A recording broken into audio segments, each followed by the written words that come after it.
Sementara itu, saudara, para pendukung Prabowo Sandi yang tergabung dalam Badan Pemenangan Aceh Sekretariat bersama Satgas Lintas Ormas menggelar nonton bareng debat pertama pemilihan Presiden 2019 yang berlangsung di salah satu warung kopi di Banda Aceh.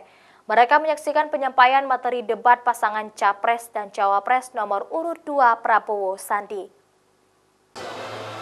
Menggunakan layar lebar, suasana nonton bareng debat putaran pertama Capres 2019 yang digelar oleh para pendukung Prabowo berlangsung meriah.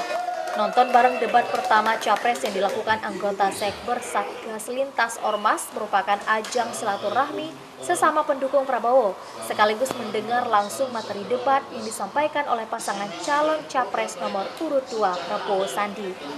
Penyampaian materi debat oleh Capres nomor urut 2 Prabowo Sandi diharapkan dapat disaksikan oleh seluruh para pendukung Prabowo di seluruh Aceh, termasuk menilai bagaimana cara penyampaian serta kemampuan berdebat untuk menyampaikan visi misi maupun program oleh Capres nomor urut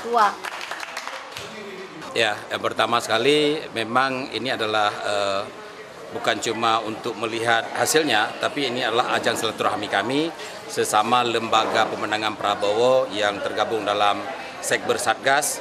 Tentunya ini akan kita ikuti setiap event, bukankah ada 4 kali, dan insya Allah keempat kali kita akan mengajak teman-teman untuk bergabung untuk nonton bareng seperti dilaksanakan juga di seluruh Indonesia.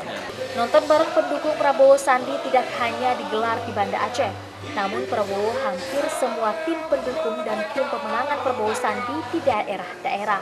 Dan nonton bareng debat tersebut juga akan dilakukan pada debat-debat Capres selanjutnya. Mustajab, Kompas TV, Banda Aceh.